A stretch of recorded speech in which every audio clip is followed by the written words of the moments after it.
the word remote work or work remotely, that phrase, that keyword has tripled in reviews in 2020. So this is something that is definitely happening, and I don't personally see this trend stopping anytime soon.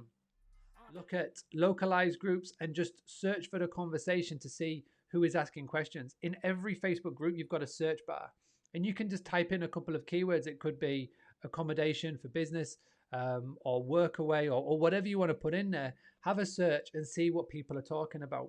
And again, what you can do is, if you can see the conversation starting, you can jump in on the thread, or you can put your own post up. And again, if you're going to post in these groups, number one, make sure you can do so. Check the rules, check the admin. But number two, it's a great opportunity.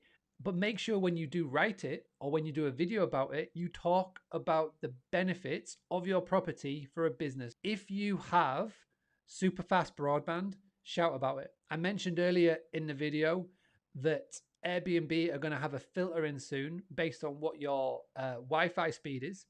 And again, this is where those that have got really quick download and upload speed, take a picture of it. If you are going to be targeting workcation people, make it so it is very, very clear. There's no confusion that you are geared up and you can take contractors, work people, self-employed, people who are employed, whatever that may be.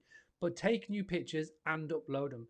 At the end of the day, if you're uploading new pictures to the OTAs, you get the algorithm bump on there. If you're uploading new pictures to your website, you get a nice little algorithm bump on Google. And if you're going to upload new pictures on social media, it just means that more people will go, oh, I remember this place. And again, share this in the social media.